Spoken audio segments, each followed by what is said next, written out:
રાજ્ય સરકાર દ્વારા ગરીબ અને જરૂરિયાતમંદ લોકોને પૂરતું ભોજન મળી રહે તે માટે અલગ અલગ યોજનાઓ બનાવવામાં આવે છે. આ યોજનાઓ અંતર્ગત જરૂરિયાતમંદ લોકોને અનાજ મળતું હોય છે. સસ્તા અનાજ અને મફત અનાજની કેટલીક શહેરોમાં દુકાનો આવેલી હોય છે, પરંતુ આ દુકાનો છે ત્યાં કંઈક મોટા કૌભાંડો ચાલી રહ્યા છે અને ક્યારેક ભ્રષ્ટાચારના પણ સમાચાર ત્યાંથી સામે આવે છે.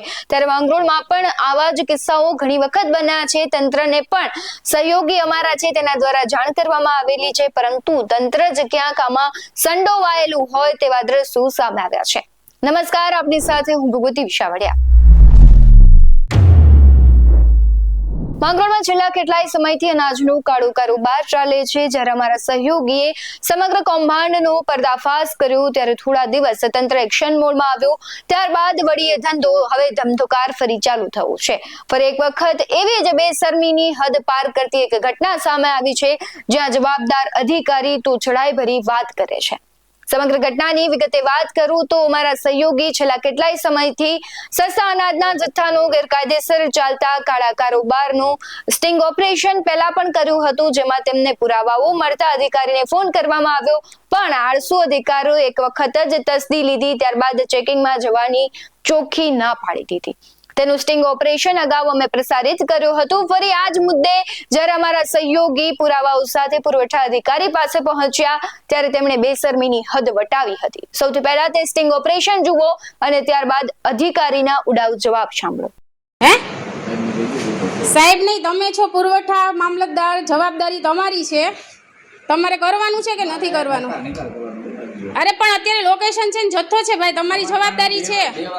તો 2 વાર એટલે અત્યારે છે જથ્થો, અને 2 વાર ક્યાં આવ્યા? તમે 1 વાર જ આવ્યા છો ભાઈ. તો એવું થોડી છે જ્યાં જથ્થો હોય ત્યાં નહીં આવવાનું તમારે? મારી પાસે ટાઈમ નથી બેન, કહી દીધું ને. ટાઈમ નથી એટલે તમે અહીં જવાબદાર અધિકારી છો. તો પણ ભલે નહીં તો કરે જ છે ને. બારી તો બંધ છે તમારી. તમારી બારી બંધ છે ભાઈ. હા પણ ભલે ને હોય તો અહીંયા બેઠા છે કરે છે ને. તમે તો એમને જ બેઠા છો. હે આ તો પણ એ તો કાલે થાય ને. ન ખબર પડે તો અમારે ખબર નથી પડતી. તમને તમારા કામની ખબર નથી પડતી. તમને તમારા કામની ખબર નથી પડતી કે અત્યારે અહીંયા લોકેશન છે ને હું જથ્થો છે. તમારી પાસે ટાઈમ ન હોય એવું ન હાલે ને. કેમ નથી ટાઈમ? એટલે તમારું કામ નથી કરવાનું ને તમારે, એ કહી દો ને. અને શું કામ એ નથી કરવાનું? આ કામ નહીં તમારું. તમે પુરવઠામાં નહીં તો હું તો એમને એમ તો નથી આવતી ને. તમને કહેવા આવું છું, તમારું કામ છે એ કરીએ છીએ મીડિયા, છતાંય તમારે અહીંયા લોકેશન ઉપર નથી આવવું એનો મતલબ શું?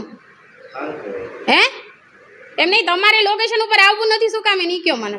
ટાઈમ નથી મારી પાસે. ટાઈમ નથી એટલે આ કામ તમારું નથી? કામ છે બધું, અમે કરીએ. હા તો હાલો ને, પણ અત્યારે લોકેશન છે ભાઈ. બેન આયા નિકાલો કરવાના. નિકાલો કરવાના તી કે અત્યારે ઇમરજન્સી તમે એવા ક્યાં ઇમરજન્સી હોય છે બેન, તમને નથી ખબર. તમે આ ઇમરજન્સી જ છે ભાઈ. કાઈ નથી ઇમરજન્સી. ઓકે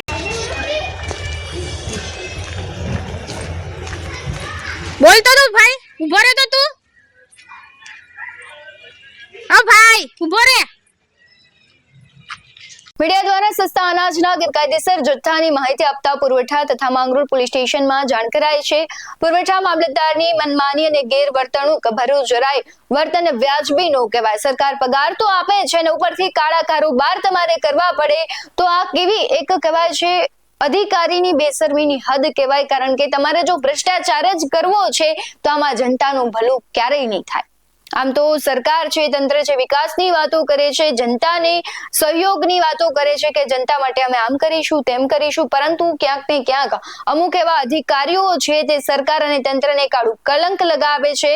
અને આ સમગ્ર કૌભાંડમાં ક્યાંક ને ક્યાંક અમુક એવા અધિકારીઓની સંડોવણી પણ સામે આવે છે, જેની મહેરબાનીથી જ આ અનાજના જે માફિયાઓ છે તે પોતાનો કાળો ધંધો ચલાવી શકે છે. ત્યારે આવા ભ્રષ્ટ અધિકારી અને પોલીસની રહેમ નજર હેઠળ આવા કાળા કારોબાર છે તે ખુલે આમ ચાલતા હોય તો તેમાં કશું અતિશયોક્તિ નથી, કારણ કે જો તેમની મહેરબાની ન હોય તો આવા કાળા ધંધા થઈ ન શકે. આ મુદ્દે તમારું શું કહેવું છે કમેન્ટ બોક્સમાં જરૂરથી જણાવજો. આવા જ વધુ અહેવાલો સાથે ફરી મળતા રહીશું. તમે અમારી યુટ્યુબ ચેનલને સબસ્ક્રાઇબ કરવાનું, અમને ફેસબુક અને ઇન્સ્ટાગ્રામ પર ફોલો કરવાનું ભૂલશો નહીં. બાકી અમને અપડેટ્સ મેળવવા માટે જોતા રહો BS19 ન્યૂઝ. નમસ્કાર.